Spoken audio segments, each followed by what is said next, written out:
नमस्कार साथियों, स्वागत है आप सभी के आपके अपने YouTube चैनल शिवान एकेडमिक पे। तो साथियों, इस वीडियो में हम लोग चर्चा करने वाले हैं रियल नंबर, वास्तविक संख्या के लघुत्तरीय और दीर्घोत्तरीय क्वेश्चन आंसर को। साथियों, आज के वीडियो एकदम शुरू से लेकर आप अंत तक देखिए, क्योंकि ये वीडियो देखने के बाद कम से कम 6 नंबर आपके एग्जाम में कंफर्म आएंगे और जो भी क्वेश्चन आएगा इस थ्योरी से रिलेटेड ही पूछे जाएंगे। तो सबसे पहले हम वीडियो में थ्योरी को पढ़ाएंगे, उसके बाद कुछ क्वेश्चन कराएंगे और कुछ क्वेश्चन आपके लिए हम छोड़ेंगे जिसको आप लोग करेंगे और हूबहू वैसा ही क्वेश्चन आपके एग्जाम में भी पूछा जाएगा। तो साथियों, आज का क्लास शुरू करते हैं। साथियों, आज का टॉपिक है यूक्लिड विभाजन एल्गोरिदम। इसको हिंदी में कहते हैं यूक्लिड विभाजन प्रमेयिका। प्रेमिका नहीं है साथियों, प्रमेयिका है, यानी कि एल्गोरिदम है। तो आइए हम समझते हैं कि एल्गोरिदम का मतलब क्या होता है। यूक्लिड विभाजन प्रमेयिका क्या कहता है, समझेंगे साथियों। कहता है कि यदि ए और बी दो संख्या हो, ए और बी दो संख्या है जिसमें ए बड़ा है बी से।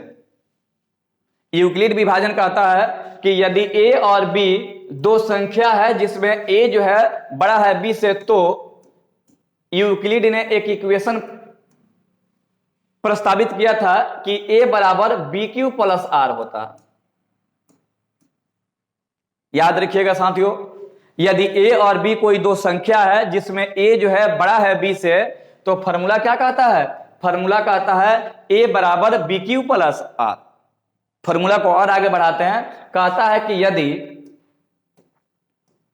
आर का मान 0 हो जाए, यानी कि शेषफल 0 हो जाए, तो इसका एचसीएफ जो है, इसका एचसीएफ क्या प्राप्त होता है साथियों? तो इसका एचसीएफ बी होता है।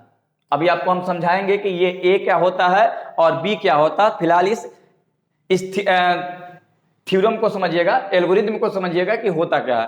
कहता है यूक्लिड विभाजन एल्गोरिदम में कि ए और बी कोई दो संख्या हो जिसमें ए बड़ा हो बी से, तो इक्वेशन क्या होता है? इक्वेशन होता है ए बराबर बी क्यू प्लस आर होता है। कहता है कि यदि आर का मान 0 हो तो उसका एचसीएफ बी होता है। साथियों, इसमें एक बात आपको याद करने योग्य है कि यूक्लिड विभाजन एल्गोरिदम से क्या प्राप्त होता है? तो एचसीएफ प्राप्त होता है। एचसीएफ को एक और नाम से हम लोग जानते हैं, इसको जीसीडी भी कहा जाता है। जीसीडी बोले तो एचसीएफ का फुल फॉर्म तो आप जानते हैं, हाईएस्ट कॉमन फैक्टर। उसी प्रकार से जीसीडी का भी फुल फॉर्म होता है ग्रेटर या ग्रेटेस्ट कॉमन डिवाइजर होता है। ठीक है, अब यहां पे हम समझेंगे कि ए को हम भाज्य कहा जाता है, ए को भाज्य कहा जाता है, बी को भाजक कहा जाता है और क्यू को भागफल कहा जाता है और आर को शेषफल कहा जाता है। तो बच्चों ध्यान से यहां पे देखिएगा आप लोग कि यूक्लिड विभाजन का फॉर्मूला क्या होता है? ए बराबर बी क्यू प्लस आर। अगर आर का मान 0 हो तो एचसीएफ क्या होता है? बी होता है। और एक और बात आपको याद रखना है कि यूक्लिड विभाजन एल्गोरिदम से एचसीएफ या जीसीडी प्राप्त होता है। एचसीएफ बोले तो हाईएस्ट कॉमन फैक्टर और जीसीडी बोले तो ग्रेटेस्ट कॉमन डिवाइजर होता है। ए को भाज्य कहा जाता है, बी को भाजक कहा जाता है और क्यू को भागफल कहा जाता है और आर को शेषफल कहा जाता है। अब एक एग्जाम्पल के माध्यम से समझेंगे कि ये भाज्य भागफल कहां कहां लिखा जाता है भाग में, इसको समझेंगे। जैसे मान लेते हैं कि 20 में आपको 6 से भाग देना है। कितना से भाग देना है जी? 6 से भाग देना है। तो क्या होगा? 6 3 18। आप इसको घटाएंगे तो कितना शेषफल बचेगा? 2 बचेगा। तो अगर संकेत की बात करें तो यूक्लिड ने इसको ए माना था, जिससे भाग दिया जाता है उसको बी, और जो शेषफल आता है उसको क्यू, और जो शेषफल ये भागफल है, और जो शेषफल बच जाता है उसको आर कहा जाता है। यानी कि ये है भाज्य। ठीक है।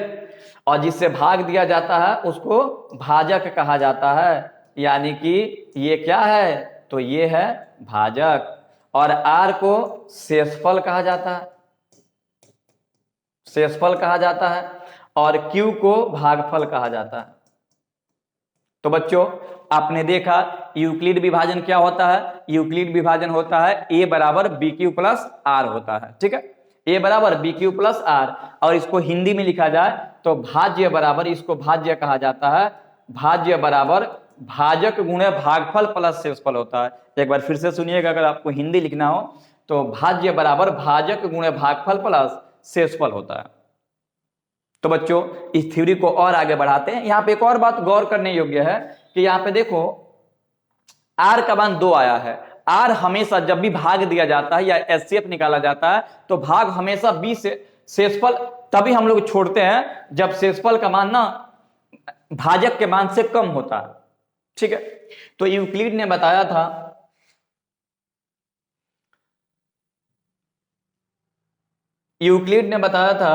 कि यूक्लिड का तो इक्वेशन आपने ये जाना, ए बराबर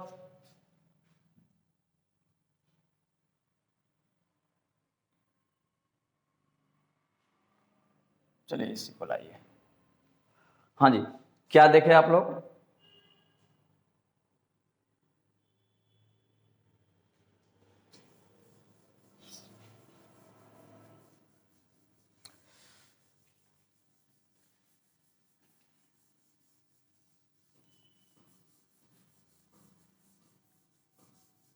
चलिए इसको पूरा ही इरेज कर देते हैं, बाकी तो आप समझ रहे हैं कि यूक्लिड विभाजन चल रहा, कैंसिल हो गया, ठीक है। हाँ जी, तो यूक्लिड विभाजन में हमने क्या सीखा था, यूक्लिड विभाजन में हमने सीखा था कि a बराबर क्या होता है, बी क्यू प्लस आर। ए बराबर बी क्यू प्लस आर। इस थ्योरी को आप लोग नोट करते रहेंगे क्योंकि क्वेश्चन इसी से आने वाले हैं। ए बराबर बी क्यू प्लस आर होता है, जिसमें अगर कहता है कि यदि आर का मान 0 हो जाए तो एचसीएफ क्या होता है, बी होता है, ठीक है। और एक टर्म जो है यूक्लिड द्वारा प्रस्तावित किया गया था, एक तो ये फॉर्मूला हो गया ए बराबर बी क्यू प्लस आर, और दूसरा आप समझेंगे कि आर क्या क्या हो सकता है। कंडीशन इन्होंने बताया था कि आर कहां तक आप लिख सकते हैं, आर का मान कहां से कहां तक वैरी कर सकता है, यानी कि शेषफल का रेंज क्या हो सकता है। तो साथियों आर का मान हमेशा जो है बड़ा होता है या बराबर होता है 0 से, और आर का मान हमेशा छोटा होता है बी से, बी बोले तो भाजक। तो इसको आपको एकदम याद रखना है क्योंकि ये कई बार ऑब्जेक्टिव के रूप में ये क्वेश्चन पूछे गए हैं, ठीक है। अब हम क्या करेंगे कि अब हम इससे यूक्लिड विभाजन एल्गोरिथम का प्रयोग करके एचसीएफ निकालना सीखेंगे, क्योंकि आप जानते हैं यूक्लिड विभाजन एल्गोरिथम से एचसीएफ ज्ञात किया जाता है। तो आइए समझते हैं कि एचसीएफ कैसे निकाला जाता है। को अगर क्वेश्चन दे क्वेश्चन नंबर 1 अगर दे कि 18 और 24 का एचसीएफ ज्ञात करें, एचसीएफ ज्ञात करें, और कौन सा विधि का प्रयोग करना है, तो यूक्लिड विभाजन एल्गोरिथम का प्रयोग करके एचसीएफ निकालना है। तो सबसे पहले बच्चों करना क्या है कि इसमें ए और बी मान लेना है, जो बड़ी संख्या होगा उसको ए मानना है, जो छोटी संख्या होगा उसको बी मानना है, ऐसे। तो इसका सॉल्यूशन हम करेंगे, इसमें सबसे बड़ी क्या लिखेंगे, माना 24 इजकल टू ए और 18 इजकल टू बी, और यहां पे हम दर्शा भी देंगे कि ए जो है बड़ा है बी से, जो बड़ा होता है उसको ए और जो छोटा होता है उसको बी मानेंगे। और यहां पे करना क्या है कि एचसीएफ ज्ञात करना है, यूक्लिड विभाजन से ज्ञात करना है। यूक्लिड विभाजन लिखा नहीं गया है, ठीक है, लेकिन आपको निकालना है यूक्लिड विभाजन से। तो यूक्लिड ने क्या प्रस्तावित किया था कि जो छोटा होगा उसको बाहर लिख देते हैं और जो बड़ा होगा संख्या उसको अंदर लिख देंगे। तो इसका सॉल्यूशन करेंगे, 18 एकम 18, 24 में से 18 गया तो आप घटा सकते हैं, 14 में से 8 गया तो 8 6 14, और ये कैंसिल हो जाएगा, यहाँ पे आप घटा रहे हैं। फिर अब देखिए यूक्लिड का फॉर्मूला लगाया जाता है, ए बराबर बी क्यू प्लस आर।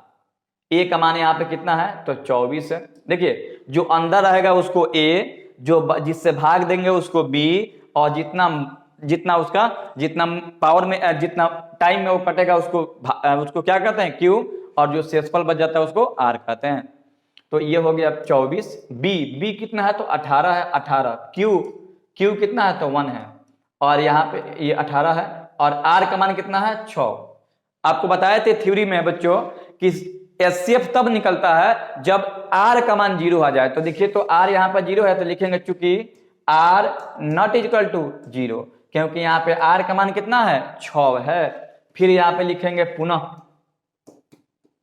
पुनः अब क्या है तो जो शेषफल बच जाता है उसको घेरते हैं और लिखेंगे क्या 18। आप भाग लगाना ऐसे भी जानते हो, पहले भी आप लोग एचसीएफ निकालना जानते होंगे, और भाग लगाना तो आप बचपन से ही सीखे हुए हैं। 6 3 18।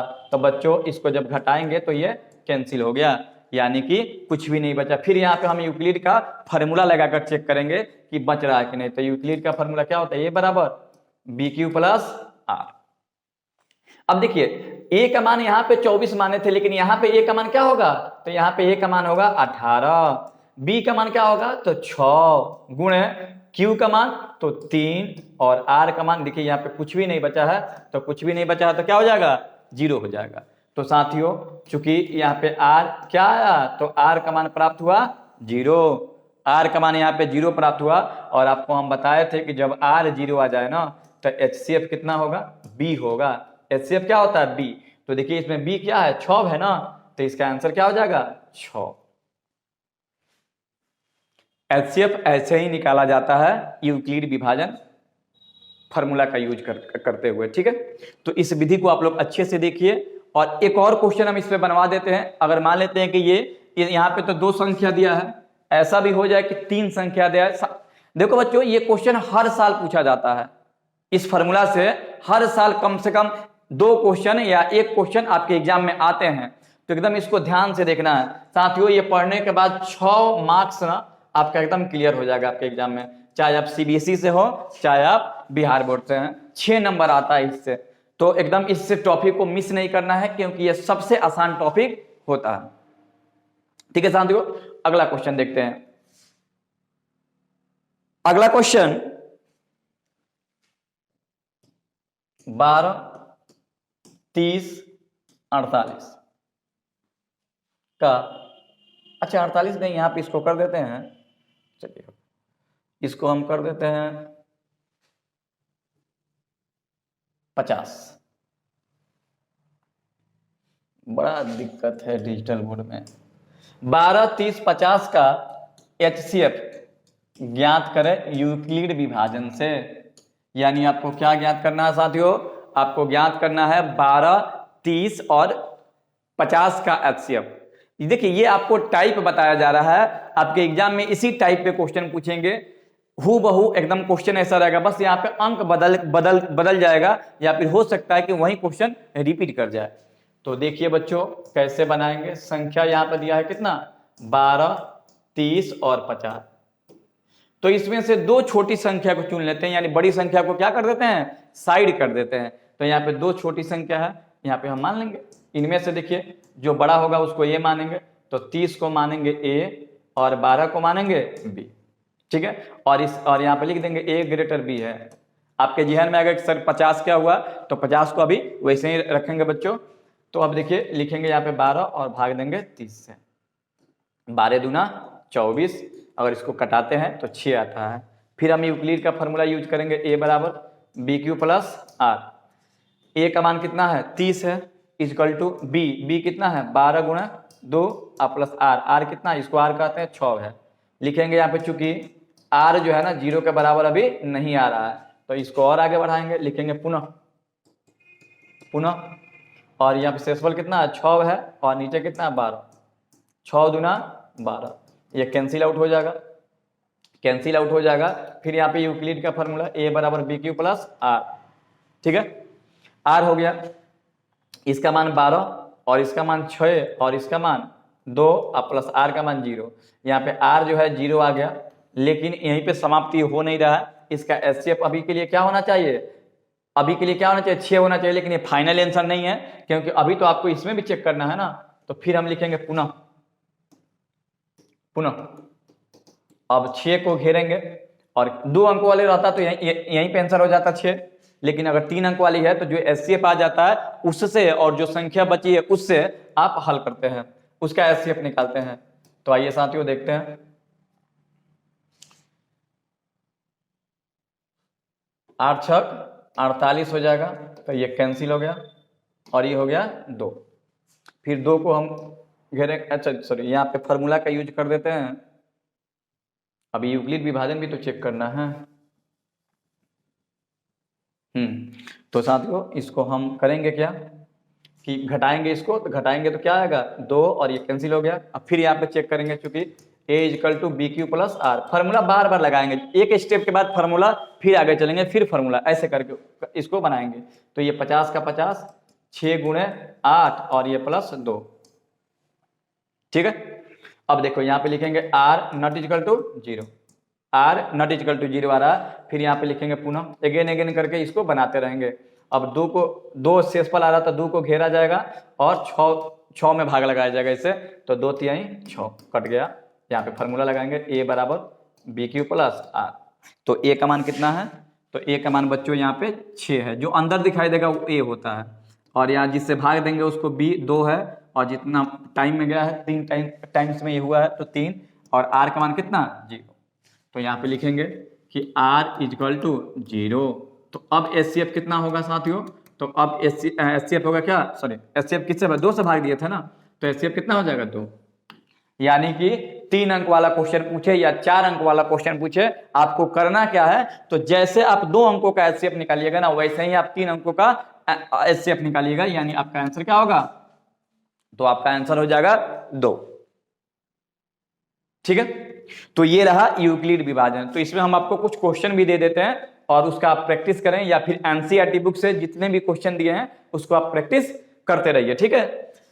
तो चलिए साथियों अगला क्वेश्चन, अगला थ्योरी देखते हैं। एक और थ्योरी आता है जी कि अगर 2 संख्या दिया हो तो उसका एलसीएम और एचसीएफ कैसे निकाला जाता है। अगर 2 संख्या दिया हो तो उसका एलसीएम और एचसीएफ कैसे निकाला जाता है। या फिर एक और क्वेश्चन यहाँ पे ध्यान दीजिएगा, अगर एक और क्वेश्चन, अगर इस प्रकार के क्वेश्चन है, क्वेश्चन नंबर ये 3 है, कहेगा कि a का मान ज्ञात करें यदि b equal to 8, q equal to 4 तथा r इक्वल टू 10 है। आपसे पूछा गया है कि a का मान ज्ञात करना है, यदि b का मान 8 है, q का मान 4 है और r का मान 10 है। तो बच्चों आपको ये क्वेश्चन को देखने के बाद आपको a, b और q दिखाई दे रहा है और उसमें r भी दिया है, यानी कि ये कहीं ना कहीं थ्योरी कौन सा कह रहा है जी, तो यूक्लिड विभाजन। तो बच्चों आप लोग कैसे बनाएंगे इसको, अगर ऐसा क्वेश्चन आता है तो आप बनाएंगे, लिखेंगे a बराबर B Q plus R. a का मान नहीं मालूम है तो इसको रहने देंगे, b का मान 8 है, q का मान 4 है और r का मान 10 है। तो a 8 चौका 32 और ये 10, यानी कि जोड़ेंगे तो 42 होगा। ये रहा आपका आंसर। कभी ऐसा भी आ सकता है कि a का मान दिया हो, b का मान नहीं दिया हो, q का मान दिया हो और r का मान दिया हो, तो ऐसे इसको बनाएंगे साथियों, ऐसे हल किया जाता है। तो अब नेक्स्ट टाइप का क्वेश्चन हम लोग देखने जा रहे हैं। एक ये भी फॉर्मूला आप लोग याद रखिएगा और ये इंपॉर्टेंट भी है, क्योंकि इससे क्वेश्चन कई बार आपके एग्जाम में पूछा गया है। कहेगा कि पहली संख्या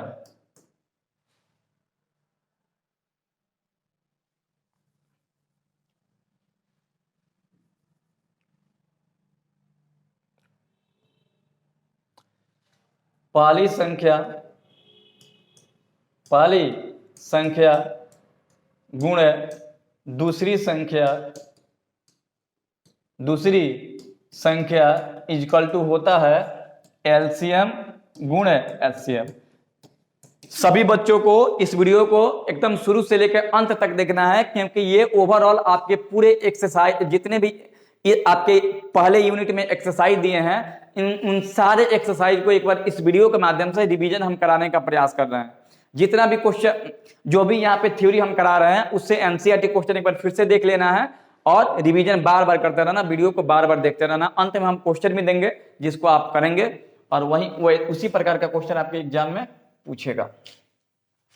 पहली संख्या गुणे दूसरी संख्या बराबर एलसीएम गुणे एचसीएफ होता है। ये दो संख्याओं के लिए फॉर्मूला लागू होता है, तीन संख्याओं के लिए भी होता है, लेकिन आपके सिलेबस में सिर्फ दो ही संख्या के बारे में पढ़ना है। ये दो संख्या के लिए है।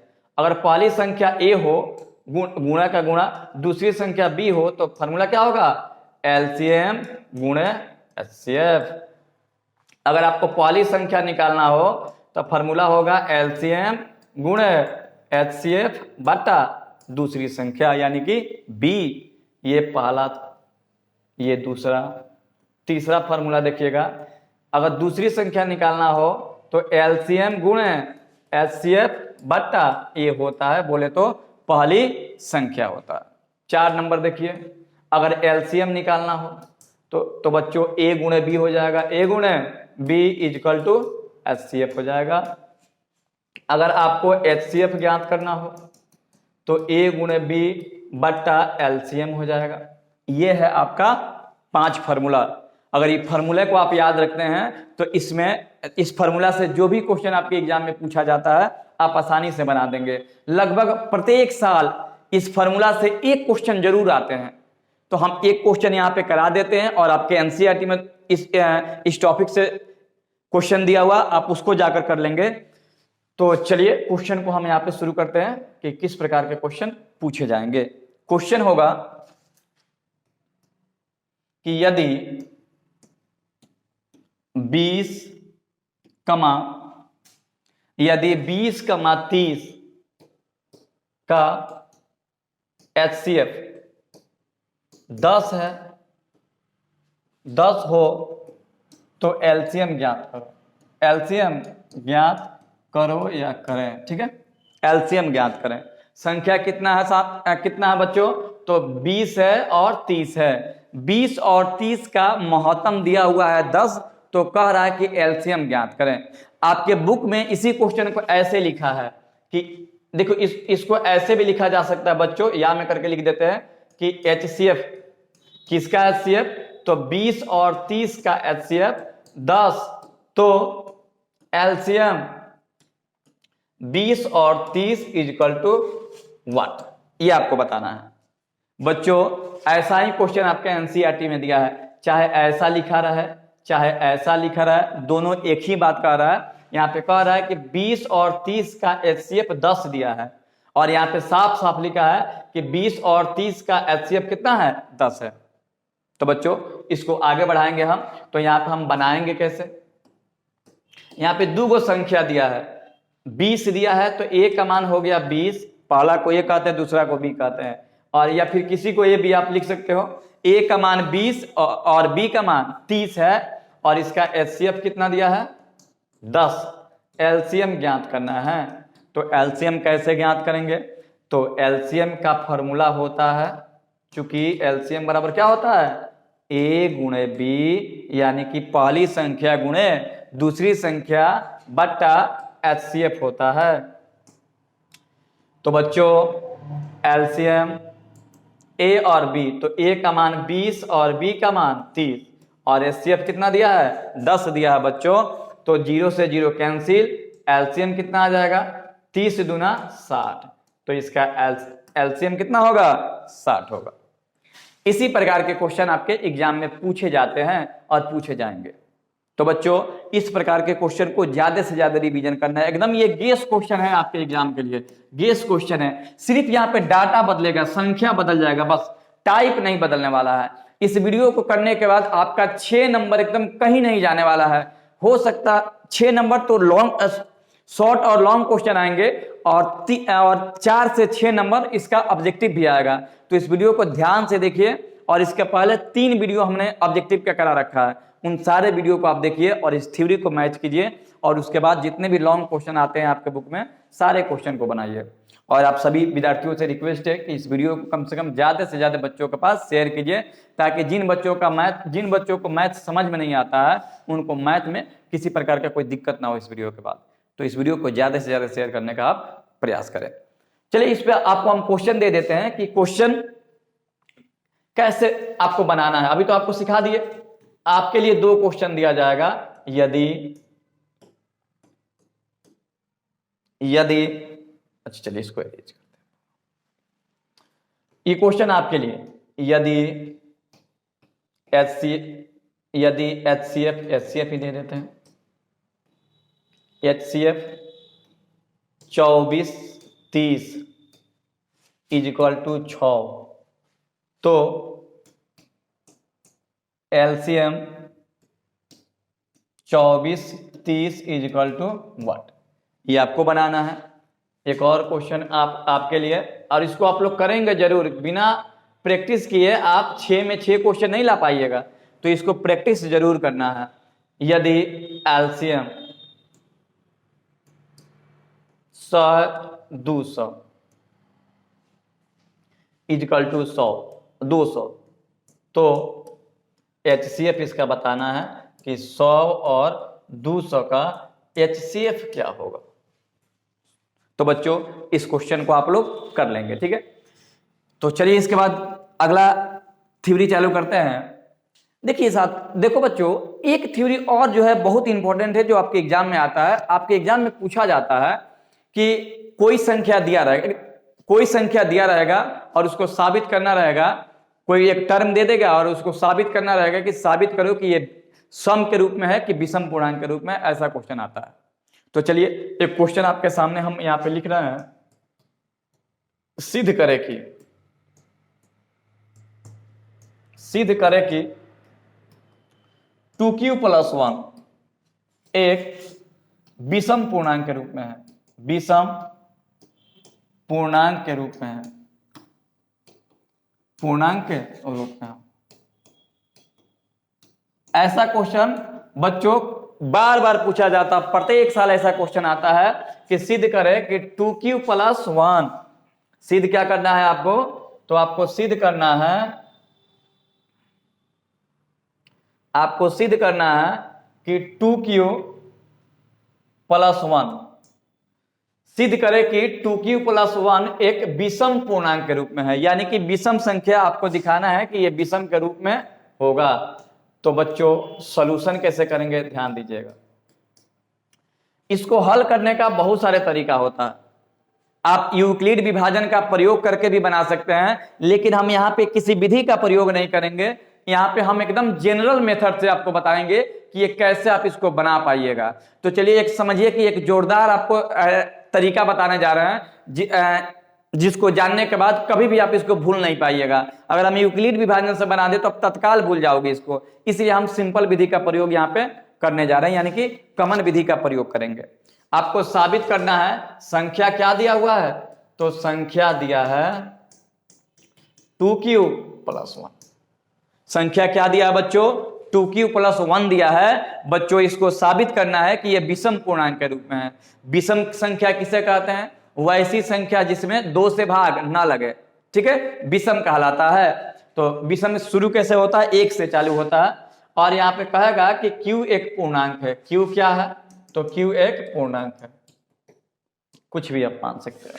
तो यहाँ पे एकदम हम कॉमन मेथड का प्रयोग कर रहे हैं ताकि सभी बच्चों को समझ में आ जाए। जिनको मैथ बिल्कुल नहीं आता है, ये खास करके उनके लिए थ्योरी का प्रयोग किया जा रहा है। हम लिखेंगे क्या कि माना q = 0 1 2 3 ... आप कुछ भी लिख सकते हो जहां तक आपको मन करे, और इसके वैल्यू को हम इसमें पुट करेंगे। लिखेंगे क्या, 2q + 1 में q का मान रखने पर, q का मान रखने पर तो क्या आएगा बच्चों, देखिए 2q + 1। अगर हम 0 रखते हैं तो देखिए यहाँ पे कैलकुलेशन कर देते हैं, 0 रखेंगे तो क्या आएगा, 0 + 1 यानी कि कितना आएगा, 1। अगर हम 1 रखते हैं तो 2 × 2 = 1 3। अगर हम 3 रखते हैं, 2 रखते हैं तो 2 दूना 4 = 1 5। अगर 3 रखते हैं तो 3 दूना 6 = 1 7 ... करके आएगा। देखो बच्चों, जब 2q + 1 में q का मान रखा गया तो यहाँ पे एक बात आ रही है, यहाँ पे जितने भी संख्या प्राप्त हो रही है वो सब लगभग विषम, लगभग नहीं, जितने भी संख्या प्राप्त हो रही है सभी संख्या विषम है। ये विषम तभी प्राप्त हो रही है, क्यों, क्योंकि इसमें विषम का गुण पाया जा रहा है। तो लिखेंगे क्या कि चूंकि 2q + 1 में q का मान रखने पर Q का मान रखने पर प्राप्त सभी संख्याएं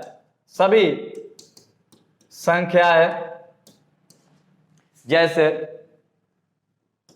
1 3 5 7 डॉट डॉट विषम के रूप में 2Q + 1 में Q का मान रखने पर प्राप्त सभी संख्याएं विषम है। अतः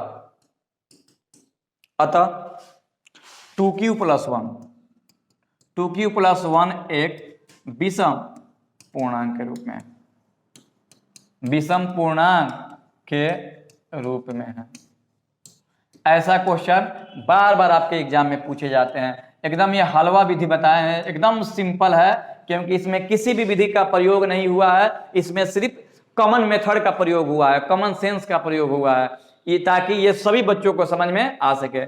ऐसा ही क्वेश्चन कभी आएगा कि साबित करो कि सम के रूप में है, कभी पूछा जाएगा कि विषम के रूप में है, कभी पूछा जाएगा कि दिखाइए कि दी गई संख्या वर्ग के रूप में है, कभी पूछा जाएगा दिखाइए कि घन के रूप में है। तो जब भी ऐसा आएगा, यहाँ पे Q दिया रहेगा या M दिया रहेगा, आप इसको लेट करेंगे और आप इसको बनाने का ट्राई करेंगे। ठीक है, ऐसा ही क्वेश्चन आपके एनसीईआरटी में बहुत सारे क्वेश्चन ऐसे दिए हुए हैं, आप उन सारे क्वेश्चन को जरूर देखें। ठीक है, तो बच्चों इसके बाद एक और टॉपिक बहुत ही फेमस है आपके यूनिट 1 का, यानी वास्तविक संख्या का एक और टॉपिक जो है बहुत ही एकदम फेमस रहा है। ऑब्जेक्टिव और सब्जेक्टिव प्रति साल क्वेश्चन पूछे जाते हैं, हर एक एग्जाम में ये पूछे जाते हैं। जितने भी आपके अभी तक एग्जाम हुए हैं लगभग उन सभी में ये पूछा गया है कि चेंज इनटू फ्रैक्शन, टॉपिक है चेंज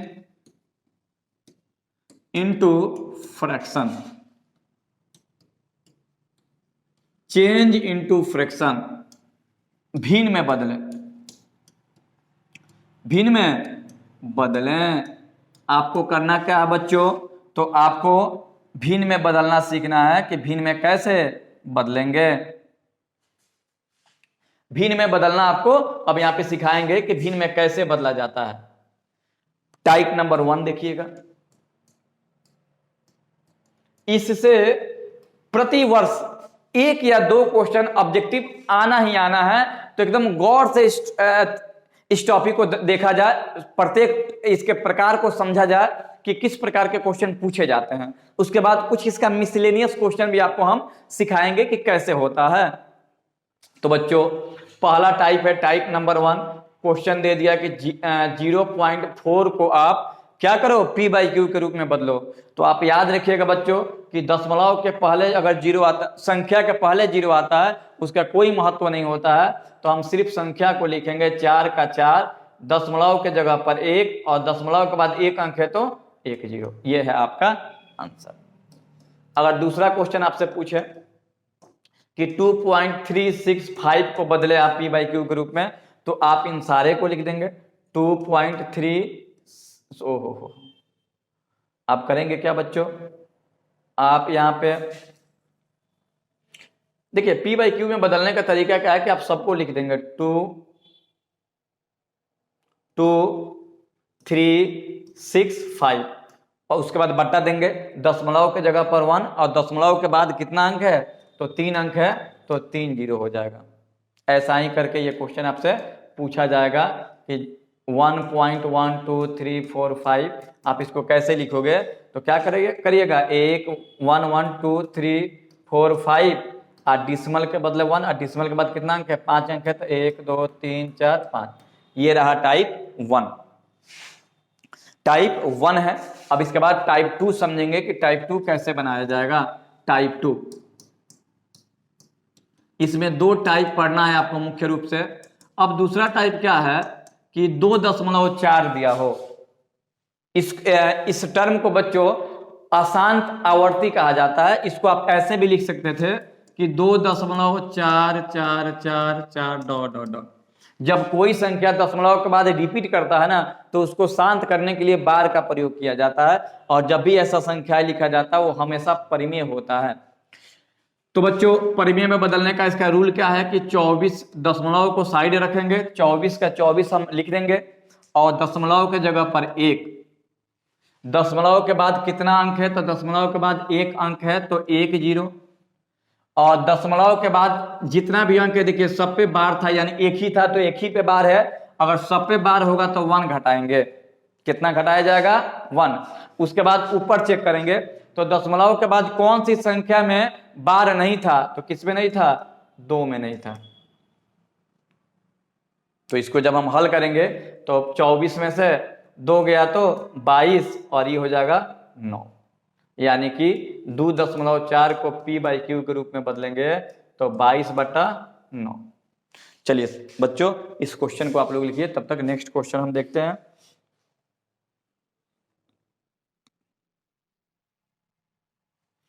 अगला क्वेश्चन रहेगा, इसको नोट कीजिए आप लोग। टाइप 2 में अगला क्वेश्चन होगा क्वेश्चन नंबर 2 कि 3.462 अगर इस पे बार दिया है तो क्या करेंगे। तो अगर दशमलव के बाद देखिए आपको एक ही चेक करना है कि दशमलव के बाद जितने भी संख्या है क्या सभी पे बार है, इसको बार कहा जाता है। तो हाँ सभी पे है, तो हम इसको सबको लिख देंगे, 3 4 5 2 लिखेंगे और दशमलव के बदला 1 लिखेंगे। और कितना अंक है साथियों, तो इसमें अंक दिया है कितना, 3 दिया है तो 3 कर दिए। दशमलव के बाद सब पे बार था तो इसको इस बार को हटाने के लिए हम -1 घटाएंगे, -1 घटा दिए। और ऊपर देखें, ऊपर भी माइनस लिखेंगे और देखेंगे कौन सी संख्या पे बार नहीं था, तो 3 पे नहीं था बच्चों, तो घटा देंगे, हार से लेंगे तो 12, 12 में से 3 गया तो 9, और ये 4 4 और ये 3 और ये हो जाएगा 9 9 9। एक और क्वेश्चन, उसके बाद टाइप 3 समझेंगे। 8.364 ऐसा हो, एक और कर देते हैं, क्या ही दिक्कत है। तो चलिए इसको कैसे लिखेंगे बच्चों, तो इसको लिखेंगे कैसे, सभी संख्याओं को लिख देंगे दशमलव को छोड़ करके। 83647 दशमलव के बदले 1, 4 गो अंक है तो 4 0, और उसके बाद -1 क्योंकि दशमलव के बाद सब पे बार था और किस पे नहीं है, 8 पे नहीं है। अब आप घटाएंगे तो 17 में से 8 गया तो 9, अब ये 3 हो गया, ये हो गया 6 3 8, घटाना तो आप जानते ही हैं। और इसको घटाने का तरीका है जितना 0 है उतना ही 9 हो जाएगा, ये है आपका आंसर। अगला इसका टाइप देखेंगे, इसमें आपको 3 टाइप पढ़ना रहता है, तो तीसरा टाइप देखेंगे टाइप 3 देखेंगे कि अगर क्वेश्चन दे दिया 2.45, ये नियम एकदम सबसे सिंपल बताया जा रहा है, इसको x मान कर भी बनाया जाता है, लेकिन लेंदी नियम नहीं, क्योंकि आपको डायरेक्ट ऑब्जेक्टिव में ऐसा क्वेश्चन पूछा जाता है कि आप p/q के रूप में बदलिए, तो ऑब्जेक्टिव के लिए काहे को उतना मेहनत करना है, तो उसको वो नहीं जानेंगे। 2.45 दशमलव के जगह पे 1, कितना अंक है तो 2 गो अंक है, फिर माइनस करते हैं और 1 देते हैं।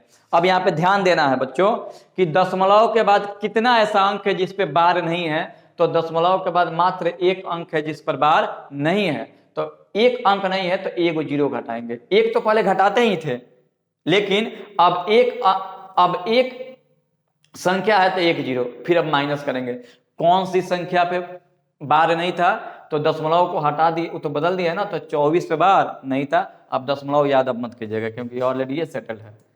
5 में से 4 गया तो 1, 4 में से 2 गया तो 2, और ये 2 का 2, और यहाँ पे बच्चों 90। एक और क्वेश्चन देखिए 3.463 और ऐसे दिया है। आप क्या करोगे, पूरे संख्याओं को लिख दोगे 3463, दशमलव के जगह पे 1, दशमलव के बाद कितना अंक है, तो दशमलव के बाद 3 अंक है तो 1 2 3 0। अब उसके बाद बार के जगह पर 1, दशमलव के बाद कितना अंक है जिसपे बार नहीं है, तो 1 अंक है, बार नहीं है। अगर 2 पे नहीं रहता तो हम 00 लिखते, ठीक है। और किस पे नहीं है, तो 34 पे नहीं है, तो 34 को आप घटा दीजिए, तो घटाइए तो आएगा क्या, देखिए 13 में से 4 गया तो 9, 5 में से 3 गया तो 2, 4 और ये 3 0 0 9 9 990। अगला क्वेश्चन देखते हैं बहुत सारे क्वेश्चन हैं, बस आपको प्रैक्टिस करने की आवश्यकता है।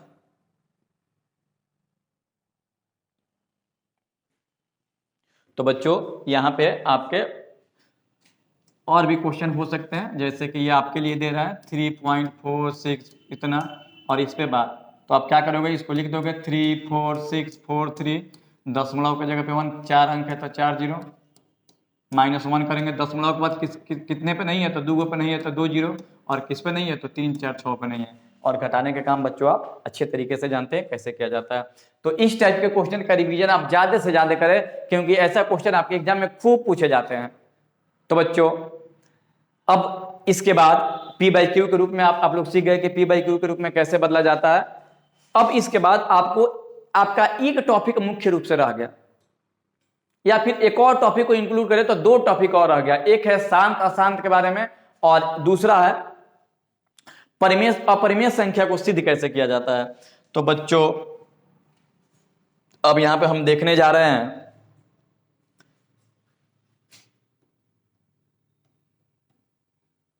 संख्या। विभाजन के आधार पर बच्चों संख्या 2 प्रकार का होता है। एक होता है शांत संख्या, टर्मिनेटिंग नंबर होता है, और दूसरा होता है अशांत संख्या यानी कि नॉन टर्मिनेटिंग नंबर होता है। अशांत संख्या 2 प्रकार का होता है। एक होता है अशांत आवर्ती, और दूसरा होता है अशांत अनावर्ती। दूसरा क्या होता है, अशांत अनावर्ती होता है। बच्चों संख्या 2 प्रकार का, एक शांत और दूसरा अशांत। एक शांत होता है और दूसरा क्या होता है, अशांत होता है। शांत और दूसरा क्या होता है, अशांत होता है। अशांत 2 प्रकार का होता है, अशांत आवर्ती यानी कि नॉन टर्मिनेटिंग रिक्यूरिंग नंबर, और दूसरा होता है अशांत अनावर्ती यानी कि non terminating non recurring number होता है। एक बात यहाँ पे जान लो कि अशांत आवर्ती जो है ना, आवर्ती, इसको हम लोग परिमेय संख्या कहते हैं, यानी कि P/Q के रूप में लिखा जा सकता है। बच्चों ये ऑब्जेक्टिव में कई बार पूछा है कि बताओ अशांत आवर्ती परिमेय होगा कि अपरिमेय होगा, तो बच्चों क्या होगा, परिमेय संख्या होगा।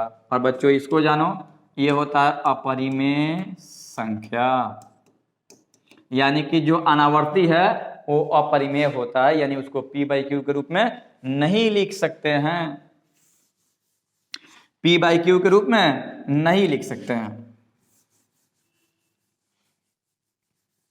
अब यहां पे समझेंगे कि कंडीशन क्या होता है परिमेय और अपरिमेय का।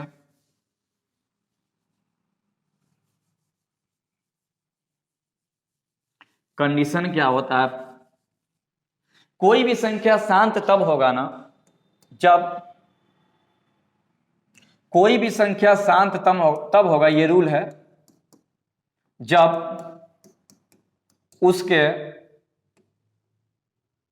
उसके हरों का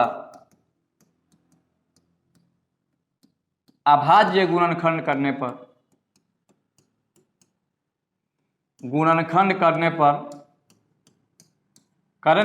पर या तो 2 आए या 5 आए या 2,5 आए।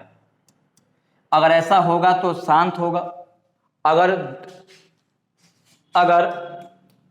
2 या 5 या 2,5 के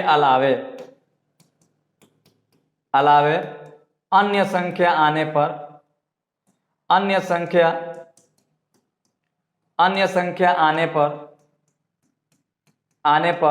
वह अशांत होगा,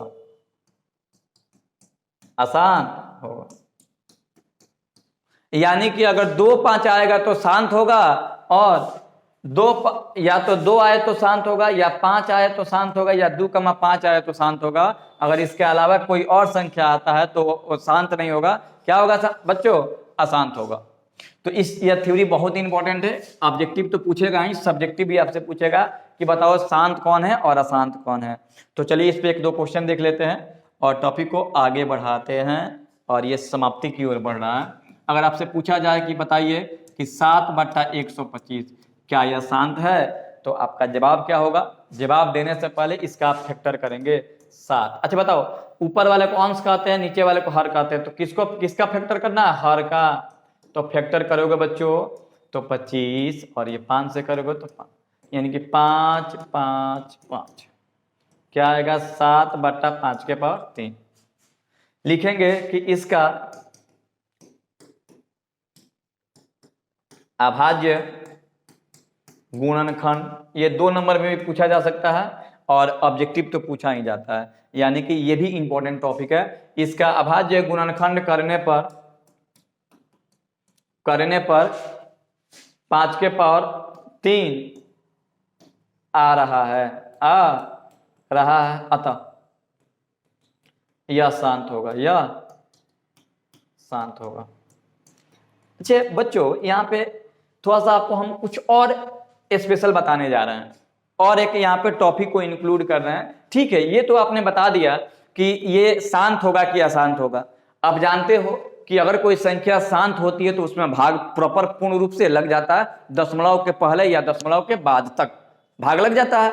तो अगर आपसे पूछे कि बताओ कि 7/125 दशमलव के कितने स्थान बाद शांत होगा? बड़ा ही सुंदर क्वेश्चन है बच्चों।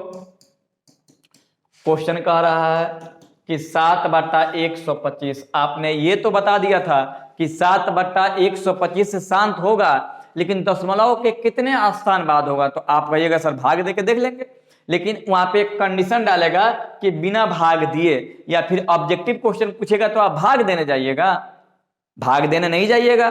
तो करिएगा क्या? आइए आपको हम एकदम सिंपल तरीका बता देते हैं, एकदम लड्डू तरीका है ये। 7/125 आप सबसे पहले इसका फैक्टर निकाल लो। तो अभी फैक्टर निकाले थे बच्चों, 7 और 125 का फैक्टर निकालोगे तो देखो आता है क्या? 5 के पावर 3 आएगा। जब इसका फैक्टर आप निकालिएगा तो 7/5 के पावर 3। बच्चों यहाँ पे एक ट्रिक याद रखिएगा कि मैक्सिमम पावर जितना ही दिया रहता हर का ना, दशमलव के उतने ही बाद यह शांत हो जाता है। लिखेंगे यह दशमलव के 3 स्थान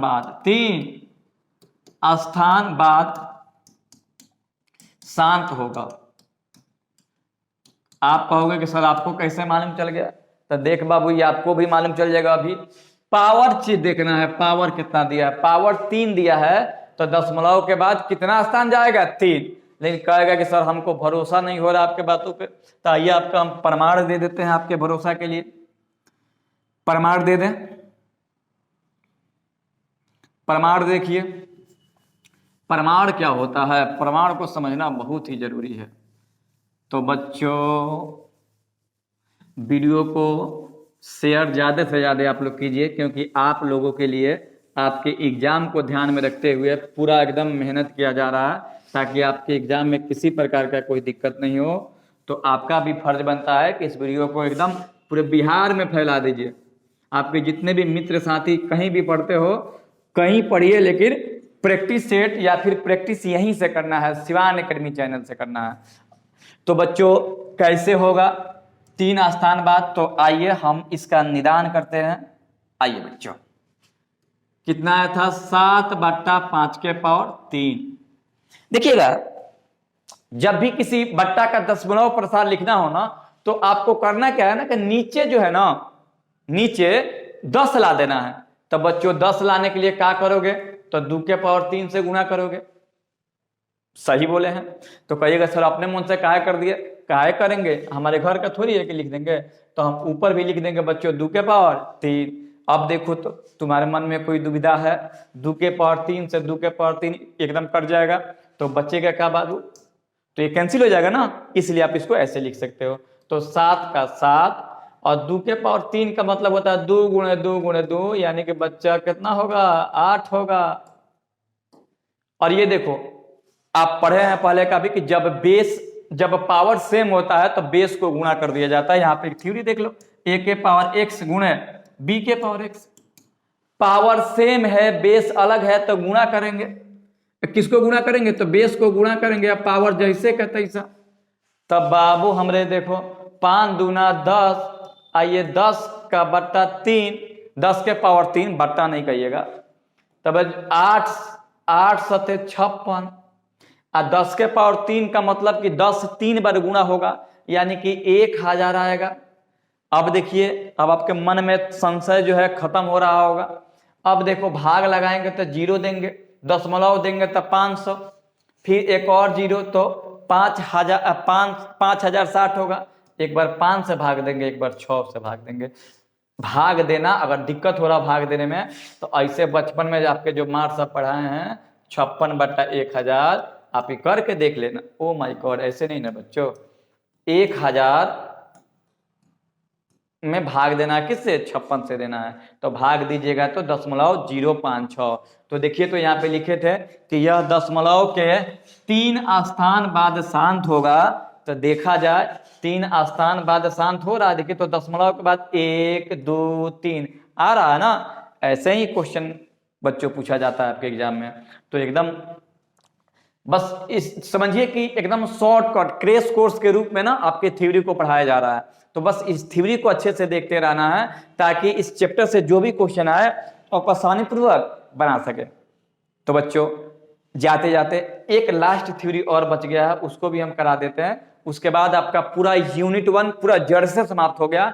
थ्योरी भी यहाँ पे करा रहे हैं और ऑब्जेक्टिव भी हम इसके पहले बना चुके हैं। तो आप वीडियो को देखिए, ऑब्जेक्टिव देखिए, सब्जेक्टिव देखिए और ज्यादा से ज्यादा अपने साथियों के बीच शेयर कीजिए वीडियो को, ताकि हमारे टीम का हौसला बना रहे और आपके पास प्रत्येक दिन हमारा वीडियो आपके पास पहुंचता रहे।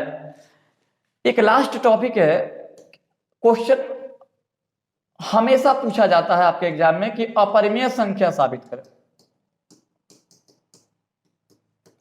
करें।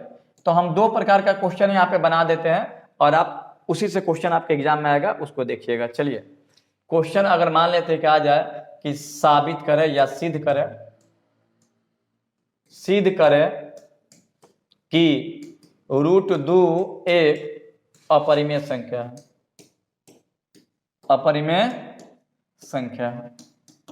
आपको साबित क्या करना है? साबित करना है कि √2 एक अपरिमेय संख्या है। एकदम ये हलवा क्वेश्चन है बच्चों। इसको जैसे ही बना लोगे, जब भी एक लाइनर क्वेश्चन तुमको दिखाई देगा, चाहे 2 दिखाई दे, चाहे 3 दिखाई दे, चाहे 5 दिखाई दे, बस नंबर चेंज होगा आपके एग्जाम में। और ये पढ़ने के बाद 2 नंबर किसी के रोकने से ये नहीं रुका पाएगा। एकदम बिहार बोर्ड को आपको 2 नंबर देना ही पड़ेगा, चाहे वो किसी भी बोर्ड का। अगर बिहार बोर्ड का है तो बिहार बोर्ड वालों को देना पड़ेगा, सीबीएसई का है तो सीबीएसई वालों को देना पड़ेगा। एकदम आना ही आना है क्वेश्चन ये, बस यहाँ पे नंबर चेंज होगा। तो चलिए बच्चों, इस क्वेश्चन का हम सोल्यूशन करने जा रहे हैं। संख्या क्या दिया है? √2 दिया है। अब जानते हो कि √2 एक अपरिमेय संख्या है, फिर भी इसको साबित करना है बच्चों। इसको साबित करने का बहुत सारे विधि उपलब्ध हैं, लेकिन हम यहाँ पे उसी विधि का प्रयोग करेंगे जिस विधि से सभी बच्चों का कल्याण हो। ऐसा नहीं है कि यहाँ पे हम कॉम्प्लेक्स विधि बना दें और बच्चा एग्जाम में जाए तो उसको भूल जाए। हम यहाँ पे उसी विधि का प्रयोग करने जा रहे हैं, एकदम देसी खांटी एकदम देसी विधि आपको बताने जा रहे हैं। एकदम लॉलीपॉप है ये। इसको पढ़ने के बाद एकदम आप कभी भी इस क्वेश्चन को भूल ही नहीं पाओगे, इस प्रकार के क्वेश्चन को। तो चलिए शुरू करते हैं क्वेश्चन को बनाना। इसको विरोधाभास नियम से बनाएंगे बच्चों। कौन से विधि से? विरोधाभास नियम से, यानी कि इसको अपोजिट मानकर बनाएंगे। है तो अपरिमेय, लेकिन हम साबित क्या करेंगे? तो यहां पे देखिए क्या होने जा रहा है। सॉल्यूशन करेंगे। माना √2 एक परिमेय संख्या। क्या दिया था बच्चों? दिया था कि आपको क्या दिया था? तो दिया था कि √2 एक अपरिमेय संख्या, लेकिन हमने यहां पे क्या माना कि माना √2 एक अपरिमेय संख्या है, इसलिए इसे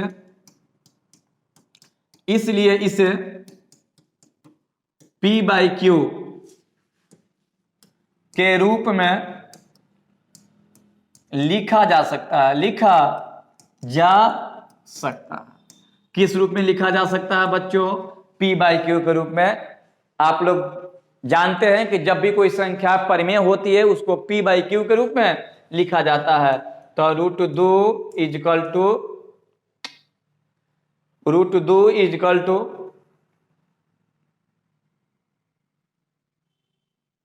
√2 is equal to p by Q, और q नॉट इजकल टू 0, ये कंडीशन आप जानते हैं। अब दोनों तरफ वर्ग करेंगे, लिखेंगे दोनों तरफ वर्ग करने पर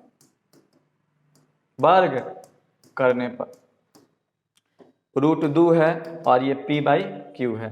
वर्ग करेंगे इधर भी और वर्ग करेंगे इधर भी।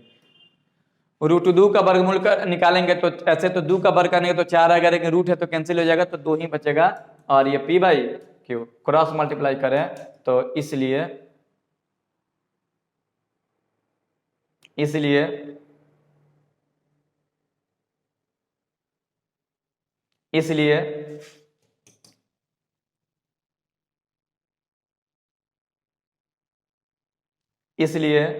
p इजकल टू 2q, ये p स्क्वायर है जी और ये q स्क्वायर है।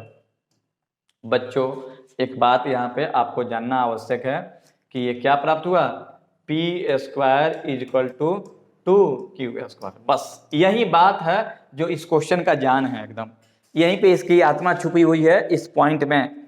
देखिए एक रूल होता है, और रूल कहता क्या है परिमेय वर्ग संख्या के बारे में, कि यदि कोई या परिमेय संख्या के बारे में रूल है, वर्ग संख्या तो बाद में समझेगा।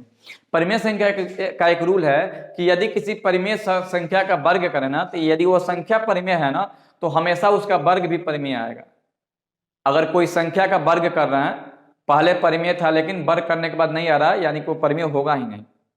बात समझिएगा, जब भी किसी परिमेय संख्या का वर्ग करते हैं तो जो रिजल्ट प्राप्त होता है वो भी वर्ग होता है। और यहाँ पे देखिए उल्टा हो रहा है, दोनों तरफ वर्ग किए तो p स्क्वायर तो वर्ग के रूप में आ रहा है, लेकिन ये वर्ग के रूप में नहीं आ रहा। आप कहिएगा सर आ तो रहा है, आप ध्यान से देखिए बच्चों, ये नहीं आ रहा है, ये वाला टर्म नहीं आ रहा। √2 इसको वर्ग में होना चाहिए ना, और इसको वर्ग में लिखते तो ऐसे आता है √2 p स्क्वायर। देखिए बच्चों कहाँ वर्ग आया, नहीं आया ना वर्ग, इसे लिखेंगे। अतः लिखेंगे दोनों तरफ वर्ग करने पर, दोनों तरफ वर्ग करने, एकदम तोते की तरह इसको रट जाना है, क्योंकि ये विरोधाभास नियम है, एकदम सिंपल तरीका है। और भी बहुत सारे तरीके हैं लेकिन ये सबसे सिंपल है जी। दोनों तरफ वर्ग करने पर p स्क्वायर पूर्ण वर्ग के रूप में प्राप्त हो रहा है, पूर्ण वर्ग के रूप में प्राप्त हो रहा है, जबकि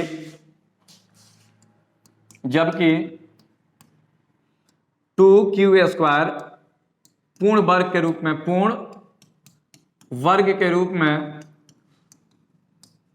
प्राप्त नहीं हो रहा है।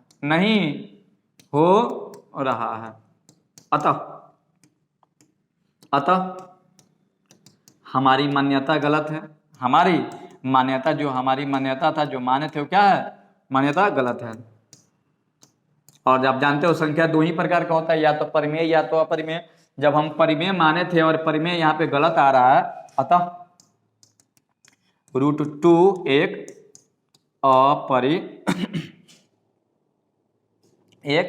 अपरिमेय संख्या है, और यहीं पे आप कर दीजिएगा प्रूव्ड। ये रहा आपका आंसर आपके सामने।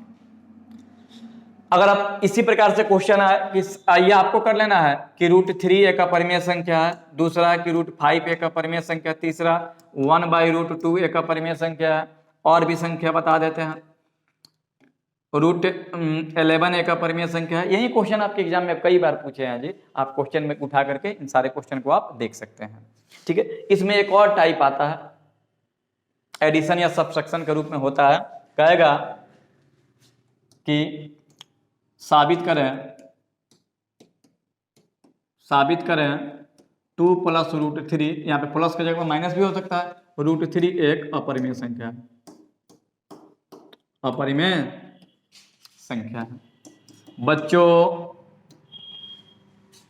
इस टाइप के क्वेश्चन या तो सिंगल वाले पूछते हैं या फिर डबल वाले, ऐसे प्लस या माइनस करके पूछता है। तो बनाने का वही तरीका है, एकदम इसको बना ही देते हैं जल्दी में, क्योंकि रूल तो आप समझ ही गए हो कि बनाते कैसे हैं। लिखेंगे माना 2 + √3 एक परिमेय संख्या है, परिमेय संख्या है। और जब परिमेय संख्या है तो इसको परिमेय के रूप में लिखेंगे। तो 2 + √3 = p/q और q ≠ 0। दोनों तरफ वर्ग करने पर, दोनों तरफ वर्ग करने पर तो वर्ग करेंगे तो क्या प्राप्त होगा? 2 + √3 का होल स्क्वायर और ये p/q का होल स्क्वायर। बच्चों आप a + b का होल स्क्वायर जानते हैं, a² + b² + 2ab और ये p²/q²। 2 का स्क्वायर 4, 3 का स्क्वायर 9, 2 दूना 4 × √3 और ये p/q। 9 4 13, 9 4 13 प्लस 4 × √3 और ये p/q। आप क्रॉस मल्टीप्लाई करो, क्रॉस मल्टीप्लाई करोगे तो क्या प्राप्त होगा? क्रॉस मल्टीप्लाई करोगे तो प्राप्त होगा कि p² = 13 + 4 × √3 और ये q²। फिर यहीं पे देखो, ये फिर आ गया समस्या कि ये तो वर्ग है लेकिन ये वर्ग नहीं है, तो फिर ये गलत है। लिखेंगे दोनों तरफ वर्ग करने पर, दोनों तरफ वर्ग करने पर p² पूर्ण वर्ग के रूप में प्राप्त हो रहा है, रूप में प्राप्त हो रहा है, जबकि 13 प्लस इतना